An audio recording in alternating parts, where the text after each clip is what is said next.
Hello everybody, how is it going? So, a little bit of a different video today. As you guys see, I do have some gameplay up. It's just pretty much me testing Law in this format. There's a couple games, I'll probably let all of them rock. I don't know how long I'm going to end up talking, but we'll see. So basically I wanted to talk about kind of what I want to see going forward with the One Piece card game. I love the game. I think it's super fun. And I want to continue to have fun in the game and for it to be a lively community. I want it to be around as long as it can be. So just some things that I would love to see in the future of the game. I don't know if any of them will really happen, but we can only hope, right? And the main big thing for me is I want games to be best out of 3 in tournaments.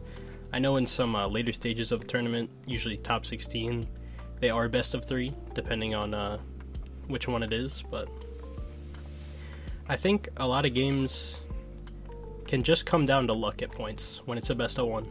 Especially, like, matchup-wise, and I'll lead into another point with the matchups and stuff, but I think the game would really benefit from being best out of 3, just because I've at least experienced it a lot with Law, is that this is one of the decks that I don't think he really has a bad matchup. It's just, you'll lose to yourself, and like, you'll see a bad hand, you won't see your searchers, you won't see any of the pieces you need to really do what you want to do. And I think that's what holds him back the most in a format like this, where it's best of 1, you need to see the cards you need to see to play, and it's pretty insufferable when you don't. Now, not all decks have this problem. A lot of the newer decks are very consistent. Not saying that Law isn't consistent, it's just, it can happen to any deck, honestly, where you just don't see the cards you need to see, and you really can't play the game. It's a card game, that happens with every deck, I think, of every game you could ever play. But the biggest problem with that is that in this game it's best of 1. So if that happens in your one game, you're like, you lost a round. And that really sucks, and I think that a best of 3 would be great, just so you can see there's a little bit more skill expression. You'll be able to, if you lose a game to that, it's very unlikely you'll lose it like 2 games to that, so I think it would definitely benefit the game. And leading into that point, I'd love a sideboard for the game. If you guys don't know what that is, or you haven't played any other card games, it's pretty much because most other card games are best out of 3. In between matches, you'll be able to put in cards that'll help you in certain matchups to, make it a bit more playable. Off the top of my head, I can't think of a bad Law matchup, but let me think. Let's think Doflamingo into green, right? There's not a ton of cards, I think, at the time that matchup was really prevalent that really helped the matchup, but something a lot of people played was like Virgo, the 5-drop vanilla, and maybe you didn't always want that card into other matchups. But into green, you definitely wanted it, because establishing a 7k body on curve was very good, because it let you attack into Kid without committing as many resources as you normally have to try to get rid of that card. So I think a sideboard would be great. There's some matchups I can think for Law, like the one we're playing right now. Having a Vista would be very nice, or an amount of Vistas to help deal with like his buggies or any of the little guys. Just makes the matchup a hell of a lot easier having that card. So that would be something you could consider for sideboarding. So that's the 2 big things I really want are the best of 3 and the siding in the game. I think both would be great. I don't know if you could really have siding without a best of 3. You'd probably, because game 1, it's like, yeah, you could see their leader and then put in cards. It feels a little bit weird doing that though, because I came from Yu-Gi-Oh! And kind of reflecting on that, it's like your deck should be built the best it can be for every matchup, and the sideboard will just help you later on in the games as you play your best of 3. So I don't think that the sideboard should be added for the best of 1 format that we're in now, but I think it would be great for a best of 3 format. So, moving on to the next point. the ban list. We share the same ban list with the OCG right now. And I don't really like that. I think I'd love if we have separate ban lists. So an OCG ban list and a TCG ban list. To be fair, I know that the ban list did not come out till OP03, so it's not like they're pre-banning stuff or anything like that. But I think it would definitely diversify our meta compared to the OCG meta, and I think that'd be very beneficial, because going into new sets should feel really unfamiliar.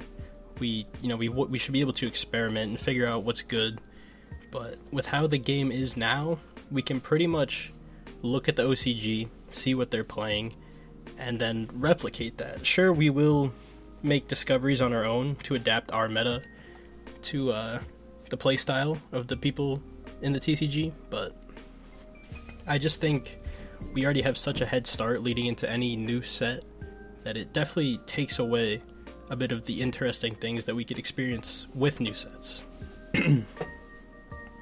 Also, I just got shit on there. Check out that Fire Fist. Who plays that card in Zoro? Nah, it's low-key good. But going back to my point, yeah, I'd love if we have different ban lists.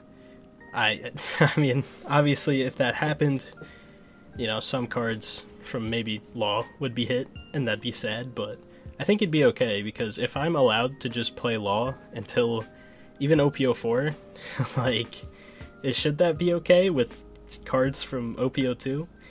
I'm completely cool with it if, he never gets hit and just continues being good. But, I definitely think the ban lists are something to be tinkered with. Maybe they just, aren't too sure what would really need to be hit, and that's why they've refrained from dropping separate ban lists or multiple ban lists.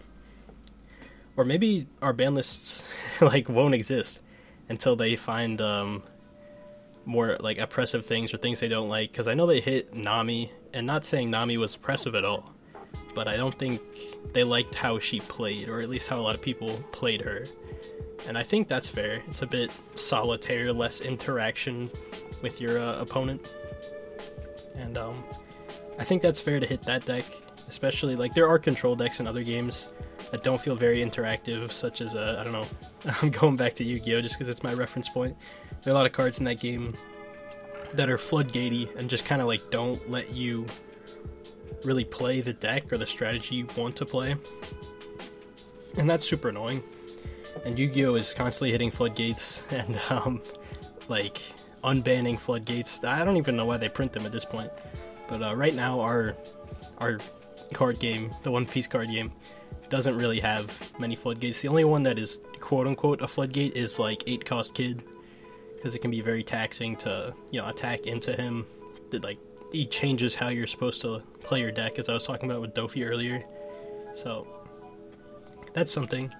But it's mainly just coming into a new set, I want to feel like I have to figure stuff out, rather than looking at the OCG and just being like, oh, that's what's going to be good, so that's what I'm going to play. So, that's another point I wanted to talk about. Next up, the tournament scene that we have in the card game right now. I think all the treasure cups, the regionals, stuff like that, not saying that they're impossible to get into, but they're very hard to get into. The player limit is, I feel, very low, and if you're unaware of an upcoming tournament and you don't know when registration will start, you're not getting into it. Past the first day registration opens up, you're not going to be able to get into a treasure cup, which really sucks, because in Yu-Gi-Oh! I don't even know what their event cap is. It's a crazy big number, but pretty much I've attended a couple YCSs, and you can almost always get in, and you can even sometimes register at the event itself. I think almost always you can. So I definitely love for that to be a little bit easier to access, because big tournaments are super fun. If you guys have never been in to one for One Piece, I haven't either. The best I've done is played in the online Treasure Cup, which was still fun. I was happy I was able to play, but it's not the same experience as going with a bunch of your friends to a YCS and having a bunch of fun, hanging out with them, playing the game you guys all love. So I'd love for Treasure Cups and regionals and all the stuff like that to become more accessible to everyone. And I think it definitely helped the game prosper and do better. So that's another big point. Also, just the amount, I think in OP03 now, the amount of like product we have is much more sustainable than especially OP01 and OP02. So I think it's definitely getting better, but I want them to like continue printing enough product so that we can all play the decks we want to play and not have to worry about, oh, where am I going to get my boxes, or where am I going to get my singles? Am I going to pay way too much for this card because it's hard to get, you know what I'm saying? So I think they're definitely getting better with that. I think it may be just because they weren't expecting the game to do as well as it's doing right now. And that could also be the stem of the problem of the Treasure Cup dilemma, where you just can't get in to any of them. So maybe they're working towards it. I hope they're working towards making that better, because I think that'll definitely help the community grow even more, being able to go to these big tournaments and experience just, you know, how much fun they really are. And speaking of tournaments, here we go. The tournament packs, cards like Barto, the film Barto, cards like Jinbei, where these cards you kind of need to play certain decks, and without them, like, decks just kind of, not that they feel bad, but they really feel like they're missing something that could make them so much better. So, you know, the Jinbei for Blue Doflamingo really helps the Law matchup. And it's also just a good card. Can, you know, it can bottom deck little blockers, all the little bodies, even Rush Zoro, it can bottom deck. The Zoro I have on field right now, the starter deck Zoro. So I think, you know, that card is pretty important to the strategy, as well as Film Barto, because Film Barto will pretty much, you know, let you attack with your Luffy and not feel like you are putting yourself in a bad situation when you do that. So I think just they need to find a way, maybe reprint them. I know in OP02, was it? They reprinted a bunch of starter deck cards, like Jet Pistol, the Leaders, Love Beam I think was reprinted. So it'd be great if they started doing that for the tournament pack cards. Obviously they don't have to be the same rarity as they were in the tournament pack cards, but it'd be great if we're given access to those cards so we can play these strategies that we wouldn't otherwise be able to play. But obviously they are playable, but you know, when you're playing a deck, you want to play it at the best it can be. You know, why would you want to hinder yourself by playing a deck? Because you don't want to pay $80 for a tournament pack card, you know? I think it's really obnoxious, and especially because, again, Treasure Cups and regionals and all that stuff they're hard to get into, so it's not easy to get these cards. So I would really like for them to also make those cards more accessible. I think that's a big thing. I think it would be good for the game, because we'll be able to play more decks and know how really good they are with the cards that we, you know, can't really access right now at this time. And just a final point, one last thing, is I just want them to continue supporting older decks. Yeah, I was talking earlier about how if I could play Law till OP04 or beyond that, that'd be great. But again, if the ban list hit stuff for the deck, that would suck, but I think it would be okay, so I could play other decks. But I would also love them to print newer cards, say, I don't know what we haven't gotten in a while, like more Supernovas, more Straw Hats. I know they've recently given, like, Animal Kingdom Pirates more support for OP04. Like, I'm not saying they aren't giving more support for the archetypes, but I just don't want them to stop doing that, because I think that's really important, and it's good that we can still play the cards that we love from all the way from set 1 to hopefully OP010 or something like that. Yeah, it'd be great. So I hope that they continue supporting the older decks, as well as making new decks, and yeah, that's pretty much sums up everything I wanted to talk about. That's my little wish list. A lot to do with the tournament scene, a lot to do with just the format that we're in. I think the changes would be great. Whether they'll happen or not, I'm kind of doubtful. It'd be really cool if we got best out of 3, you know, all that stuff. But we'll definitely see. But I'll let this game play out, and I'll see you guys in the next one.